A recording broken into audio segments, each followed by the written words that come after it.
Hi, welcome to Fluffnpuff Pastry. I'm Kelly, and today we're going to be making a cake based off of one of my all-time favorite movies, Howl's Moving Castle. To do this today, we're going to use a decorating technique called a reverse transfer. The benefit to this is that we will be tracing a picture versus just freehanding it, which I don't know about you, but if you're a great artist, then you can do that. But this will give me an exact picture of what I want it to look like. My friend. Some of the tools that you'll be needing today will be a little bit of tape, wax paper, the picture of your choice, some buttercream colors, and then a large chocolate bar of your choice, almond slivers, a Sharpie, and something to apply the reverse transfer to. Mine is an ice cake that I've made earlier. Now that we have everything we need, we can go on our adventure to learning cake sorcery.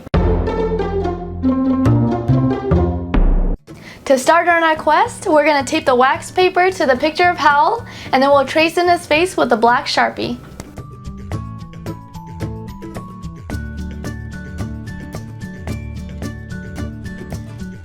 The next step will be taping it to a plate or a cake board of some sort, just so you have a hard surface.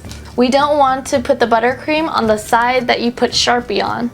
And then we'll start coloring. We'll start with the outline with the black here, and I'm using a number 1 tip.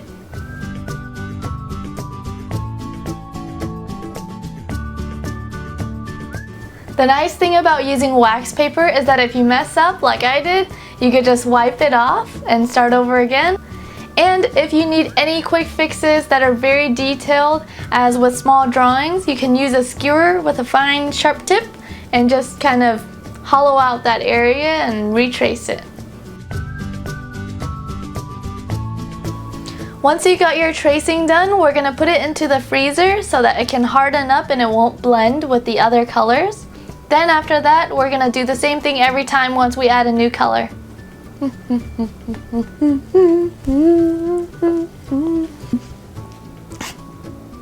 I just pulled my picture out of the freezer, and now I'm going to start with the blue colors.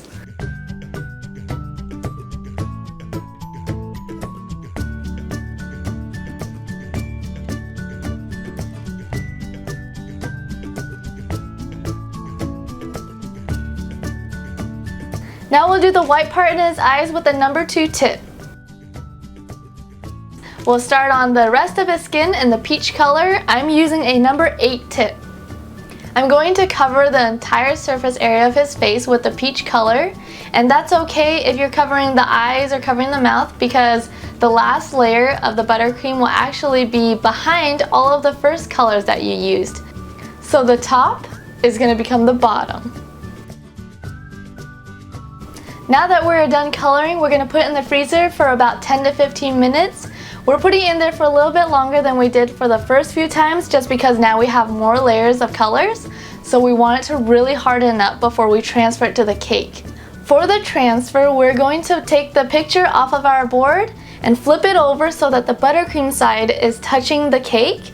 And then we're going to ever so gently, very slowly, pull the wax paper off after we warm it up a little bit with our hands. If you notice that the buttercream is still sticking to the wax paper too much, just pick it up, throw it back in the freezer. We don't want to rush this part. What tends to happen when you pull it out of the freezer and put it on the cake is that you'll notice that there's actually gaps or cracks or smudges in the picture, but those are all happy mistakes because we can fix them easily by just using a small offset spatula, and we can go back in and kind of pull out those colors a little bit, and then you can go back in with the same color buttercream and pipe over it again and then smooth it out if you want to just give it some detailed touches. The reverse transfer turned out looking pretty well. Howl's face is all beautiful and flawless as always. We're going to be putting on a magic door on the cake, and to do that I'm using a Hershey's chocolate bar, and I'm going to attach it by putting a layer of buttercream down.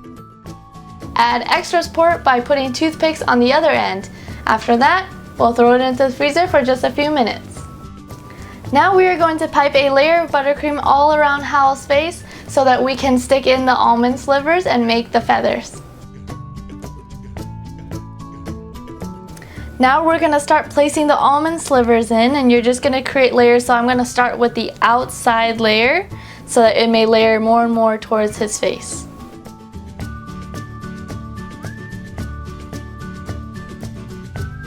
Now for the last and final part, we're gonna paint the feathers. Now we're gonna paint, put it in the bottle. And today I am using black gel food coloring and blue food coloring, and I'm just gonna mix it together, mostly black.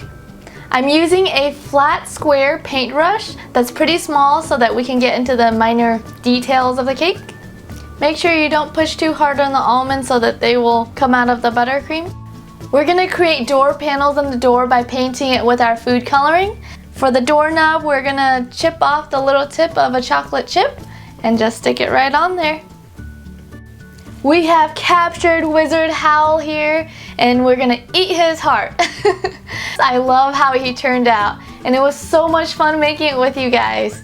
If you guys are making any of your own Studio Ghibli creations at home, please send me pictures. I'm sure I would just fall in love with it. If you guys enjoyed today's video, please hit that like button down below and subscribe to Fluffnpuff Pastry channel for more fun videos. Thank you so much for watching, guys. I'll see you next time on Fluffnpuff Pastry.